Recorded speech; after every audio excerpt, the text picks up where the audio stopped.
Elias Brooks stood quietly in the doorway, holding a neatly wrapped wooden box under one arm. His charcoal gray suit was simple, pressed, and clean. You should be careful. Someone could get hurt. Still trying to play the gentleman? It costs nothing. Well, looks like the entertainment arrived early.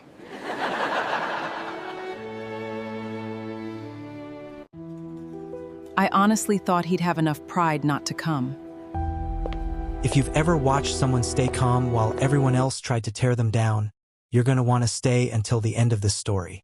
And if stories about quiet strength inspire you, don't forget to subscribe, like this video, and let us know in the comments where you're watching from. Inside the grand ballroom of the Brooks Family Heritage Foundation Gala, portraits of generations past line the walls. Every year, successful members of the Brooks family gathered to celebrate business achievements, philanthropy, and family legacy. Most people believed Elias had none of those. A cousin leaned toward another. "I heard he's still making tables in that tiny workshop." "No," another whispered. "I heard he repairs old furniture now. What a waste." His grandfather built one of the biggest woodworking companies in the county. Naomi overheard them and sighed dramatically. "He always had talent," she said. "He just never had ambition." Victor slipped an arm around her waist. "Good thing life gives second chances." He kissed her cheek. Several relatives applauded. Elias quietly walked past them without saying a word. At the registration desk, a young volunteer smiled warmly. "Good evening, Mr. Brooks." "Good evening. We're happy you made it." "Thank you." She seemed about to say something else when another organizer hurried over. "Table 7 is ready." The volunteer nodded quickly. "Of course." She looked back at Elias. "Please enjoy your evening." Victor noticed the exchange. "Interesting," he muttered. Naomi shrugged. "They're just being polite." Elias found his seat near the back of the ballroom. Not because anyone assigned him there, because he had requested it. He preferred watching people over being watched. As guests settled into their seats, conversations floated through the room. "So, Victor's company bought another luxury resort. I heard they're expanding into 3 states. They're unstoppable." Victor accepted every compliment with practiced confidence. Across the room, Elias carefully placed the wooden box beside his chair. A teenage waiter approached. "Sir, would you like something to drink?" "Just water, thank you." The waiter returned moments later. "My grandfather was a carpenter," the young man said quietly. Elias smiled. "Mine too. I always wanted to learn. It's never too late." The waiter grinned. "I'll remember that." As he walked away, Naomi watched the interaction. "Always giving advice." Victor laughed. "Maybe that's all he has left." The ballroom lights dimmed. The foundation chairman stepped onto the stage. "Welcome, everyone, to another year of honoring the Brooks family's commitment to excellence." Applause filled the room. "We'll begin with recognition of several outstanding business leaders." Victor adjusted his jacket. Naomi squeezed his hand. "This is your night." "I know." Awards were presented. Photos were taken. Champagne glasses clinked. Then dinner was served. Victor stood from his chair and wandered toward Elias' table. "Mind if I join you?" "You don't need my permission." Victor pulled out a chair anyway. "You know," he began, cutting into his steak, "people still ask what happened to you." "I'm sure they do. I tell them the truth." "Oh." Victor leaned closer. "I tell them some people are born with opportunity and still find a way to waste it." Elias calmly took a sip of water. "You finished." "Not even close." Victor smiled wider. "You inherited a respected family business." "I did." "You lost it." "I sold it." "You call that better?" "I call force." He answered without hesitation. "I was heartbroken." The honesty caught her off guard. "But anger," he continued. "No." "You expect me to believe that?" "You don't have to." She looked away. "You moved on fast." He smiled gently. "No. No." It took years. For a brief moment, neither of them spoke. Victor broke the silence. So what do you do these days, Elias? I build furniture. Custom furniture? Sometimes. Enough to survive? Enough. Victor laughed loudly. Enough. Several nearby guests turned toward them. That's your grand answer? It's the true one. Victor shook his head. I just signed a contract to furnish an entire chain of luxury hotels.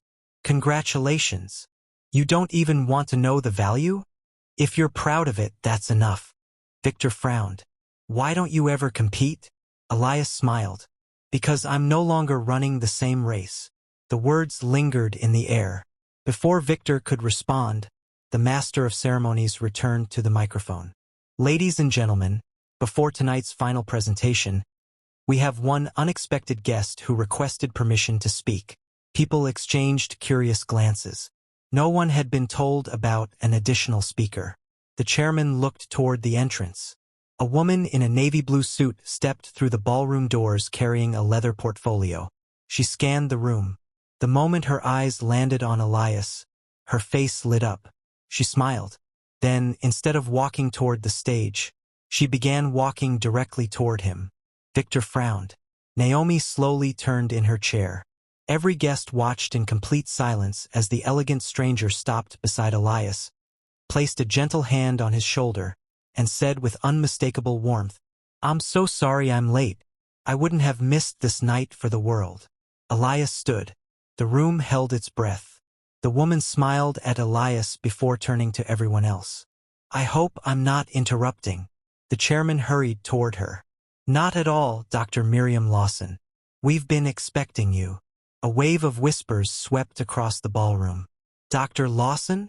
The founder of the Lawson Skilled Trades Foundation?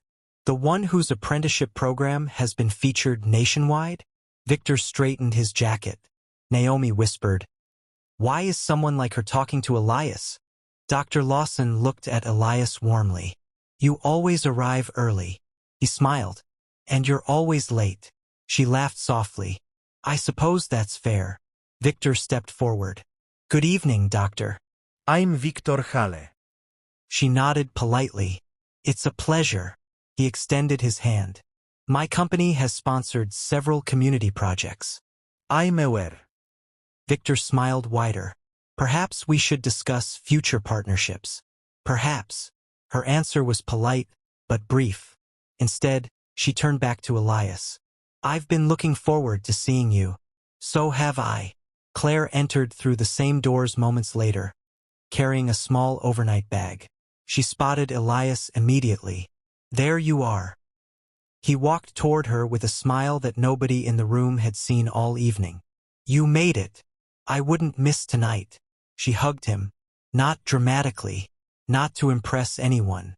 Just the kind of hug that comes from two people who had survived difficult years together. Naomi stared. Victor forced a laugh. So that's your wife? Claire smiled. Yes. Victor looked her up and down. You certainly surprised us. Claire answered calmly. I've learned that assumptions usually surprise the people who make them. Several guests exchanged amused glances. Victor's smile tightened. The chairman tapped the microphone. If everyone could please take their seats. The ballroom slowly settled. Dr. Lawson remained standing beside the stage. Ladies and gentlemen, she began. I was invited tonight for a very special reason. Everyone listened. Our foundation has celebrated thousands of apprentices over the past 8 years. Applause followed. But there is one person whose contribution has remained completely anonymous. Victor leaned toward Naomi. Probably some billionaire donor. She nodded. Has to be. Dr. Lawson continued. This individual asked for only one condition. She paused. Never reveal my name while I'm still actively serving. Curiosity spread through the room. For 8 years, he paid tuition for young people who could not afford vocational training. Several guests gasped. He purchased equipment. He replaced damaged workshops. He funded emergency housing for apprentices who became homeless. He even paid medical bills for students injured on job sites. Silence filled the ballroom. Victor whispered again. Whoever this person is, that's impressive. Dr. Lawson smiled. It gets better. She looked directly toward Elias. There were years when our foundation nearly closed. She paused. One phone call changed everything. Across the room, Elias lowered his eyes. Claire gently squeezed his hand beneath the table. You don't have to, he whispered. She smiled. Tonight isn't about hiding. Dr. Lawson continued. I called him because I knew he understood struggle. Naomi frowned. Him. Victor noticed. What? She said him. Dr. Lawson slowly walked away from the podium. He never asked whose children they were. He never cared about family names. He never asked whether they could repay him. He simply asked one question. The ballroom was completely silent. Will they be willing to work hard? She smiled. When I said yes, he said. Her voice softened. Then let's build futures instead of excuses. Claire looked proudly at Elias. Victor crossed his arms. This is getting dramatic. One elderly guest shook his head. I've heard that quote before. So have I. Where? I can't remember. Dr. Lawson opened the leather portfolio she had carried into the ballroom. Inside were dozens of photographs. She held up the first one. A group of smiling teenagers stood inside a woodworking shop. Some wore safety goggles. Others held handcrafted chairs. Behind them stood a man wearing a dusty work apron. His face was partially turned away. Another photograph. Young women learning cabinet making. Another. Veterans rebuilding furniture after military service. Another. Former inmates learning skilled trades. Every photograph featured the same workshop. The same tools. The same quiet instructor. Naomi leaned forward. Wait! Victor narrowed his eyes. That workshop. Claire smiled to herself. Dr. Lawson continued. Many people believe success is measured by what you own. She shook her head. I disagree. I believe success is measured by who succeeds because you refuse to give up on them. Thunderous applause broke out. Dr. Lawson raised one hand. Please. The room quieted again. I was also asked to deliver something tonight. She reached into the portfolio once more. This time she removed a folded letter. The writer never intended for this to be public. Elias quietly stood. Miriam. She smiled gently. I know. You don't have to read it. I think I do. He sighed but nodded. If you believe it's time. Ido. She unfolded the letter. It was written 8 years ago. Her voice became steady. If you're reading this, then the workshop survived another year. A few guests smiled. I know what it's like to lose everything people can see. Naomi slowly lowered her eyes. But I also learned something after my life fell apart. The room grew quieter. People think broken wood has no value. They're wrong. Sometimes the strongest furniture comes from restoring what others throw away. Claire wiped away a tear. Dr. Lawson continued reading. If even one young person leaves my workshop believing they still matter, then every difficult day I lived through was worth it. Several people quietly applauded. Even a few of Victor's business associates looked emotional. Victor shifted uncomfortably. Naomi whispered, That sounds like... Victor interrupted. It can't be. Dr. Lawson folded the letter. There is one final thing. She looked toward the chairman. May I? Please. The chairman stepped aside. Dr. Lawson smiled at the audience. Tonight our foundation is establishing a permanent training center. Another round of applause.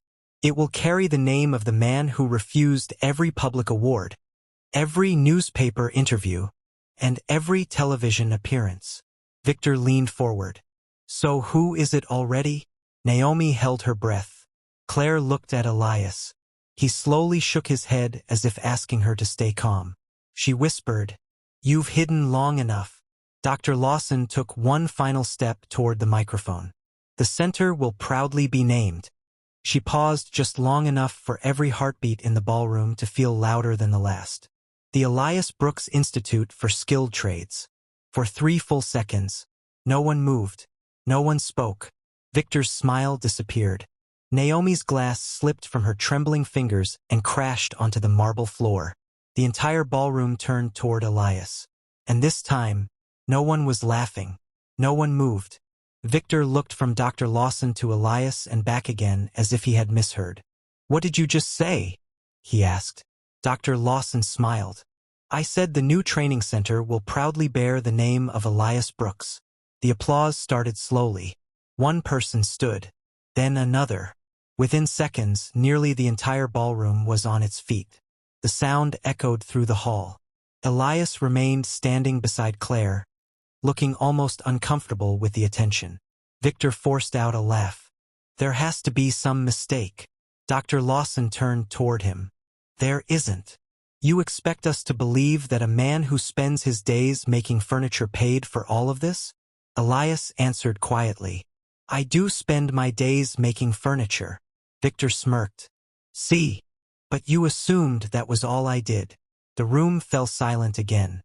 Dr. Lawson nodded toward the wrapped wooden box Elias had carried into the ballroom. "Elias, would you mind?" He picked it up and carefully removed the wrapping. Inside was a beautifully handcrafted wooden model of the new training center. Every window, every doorway, every beam, it had all been carved by hand. Guests stepped closer. One elderly craftsman whispered, "I've never seen workmanship like this." Another nodded. "Neither have I." Dr. Lawson smiled proudly. 8 years ago, Elias stopped chasing contracts that made him wealthy. Victor frowned. "What?" "He chose to build something that would outlive him." She looked around the ballroom. "Many of you measure success by square footage, stock prices, or luxury cars." Then she rested her hand gently on the model. "Elias measures success by how many people no longer have to wonder if their lives matter." Silence settled over the room. A young man near the back slowly raised his hand. "May I say something?" The chairman nodded. The young man walked toward Elias. "I was 16 when I entered your workshop." Elias smiled in recognition. "Daniel." Daniel's eyes filled with tears.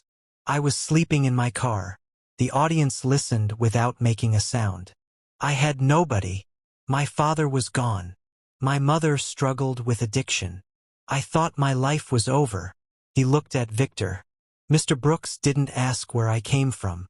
He looked back at Elias. "You looked at me and said." He smiled through his tears. "The past explains you. It doesn't have to imprison you." Daniel laughed softly. "I've repeated those words every day for 7 years. He reached into his pocket and pulled out a business card. "I own my own custom cabinet company now." Applause erupted. Before it faded, another voice came from across the ballroom. "So do I." A woman stood. "I was one of his apprentices." Then another. "And me." Another. "I learned restoration from Elias." One after another, former students rose to their feet. Some owned businesses. Some taught skilled trades. Some employed dozens of people. Every one of them credited the same man. Victor slowly looked around the room. Almost half the audience had some connection to Elias' workshop. The realization hit him harder than any insult ever could. Naomi covered her mouth. I never knew." Elias looked at her kindly. "You never asked." She closed her eyes. He wasn't accusing her. That somehow hurt even more. Victor tried one last time to recover. "Well, generosity is admirable." He forced a smile. "But business is still business." Dr. Lawson exchanged a glance with the chairman. "I was wondering if you'd mention business." Victor frowned. "What does that mean?" The chairman opened another folder. "Earlier this week, our legal advisors completed an independent review of bids submitted for the training center." Victor's face changed. "There were only 3 bidders." "Correct. And one proposal contained copied designs from another firm." Whispers spread through the ballroom. Victor laughed nervously. "Surely you're not suggesting." "We're stating facts." The chairman held up several documents. "Our investigators traced the original handcrafted designs back to Elias Brooks." Gasps filled the room. Victor's voice cracked. "That's impossible." Elias finally spoke. You sent someone into my workshop 6 months ago. Victor froze. You remember? I remember everyone who walks through my door. You can't prove anything. I never tried. The chairman answered instead. The surveillance footage did. Victor's shoulders dropped. Our board immediately rejected your proposal. Another director added. And several organizations represented here tonight have already withdrawn future projects. Victor looked around desperately. Business leaders who had shaken his hand earlier now avoided his eyes. One quietly walked away. Another folded his business card and slipped it back into his pocket. The confidence Victor had worn all evening disappeared. Naomi looked at him in disbelief. You told me those designs were your team's work. Victor couldn't answer. You lied to me? Still nothing. Tears formed in Naomi's eyes. She slowly turned toward Elias. I'm ashamed. He said nothing. I spent years telling people you lacked ambition. She laughed bitterly. The truth is, I couldn't see beyond appearances. Elias nodded gently. We were both younger. I hurt you. You did. I kept waiting for you to hate me. I tried. She looked surprised. You did. For a while. What changed? He smiled faintly. I realized carrying bitterness only meant I was letting my past keep living rent-free inside me. A few people quietly laughed. Then the room grew still again. I forgave you long before tonight. Naomi's tears finally fell. I don't deserve that. Forgiveness isn't earned. Claire stepped beside Elias and gently took his hand. Naomi noticed. For the first time that evening, she truly understood. Claire hadn't replaced her. Claire had simply met the version of Elias who had already healed. Dr. Lawson returned to the microphone. Before we close tonight, there's one final announcement. She looked toward dozens of former apprentices. Beginning next year, every graduate of the Elias Brooks Institute will spend 1 week mentoring someone else. She smiled. Because that's exactly how Elias built his life. Not by proving people wrong, but by helping others believe they could be right about themselves. The applause lasted longer than any other that night. Later, as guests slowly left the ballroom, several people approached Elias. Some apologized.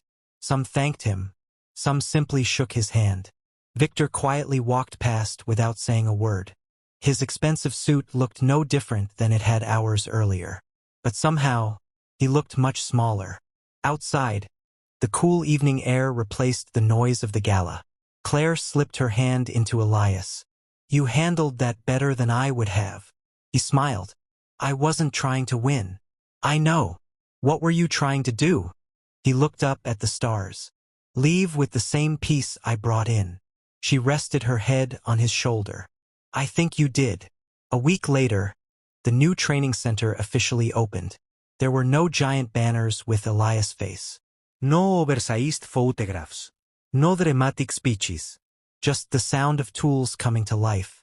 A nervous teenager stood alone near the entrance. Elias walked over. First day. The boy nodded. I'm scared. Elias smiled. So was I. What if I'm not good enough? Elias placed a hand on his shoulder. Good. The boy looked confused. People who think they already know everything stop growing. The teenager smiled. Together they walked into the workshop. The doors slowly closed behind them. Not on an ending, but on another beginning. Sometimes the strongest people are the ones nobody notices until their kindness has quietly changed hundreds of lives. If Elias' journey reminded you that character matters more than applause, take a moment to like this video, subscribe for more inspiring stories, and share your thoughts in the comments. We'd love to know. If you had been in that ballroom, what would have changed your opinion of Elias? Until next time, remember that the legacy you build in silence often speaks the loudest when it finally has a chance to be heard.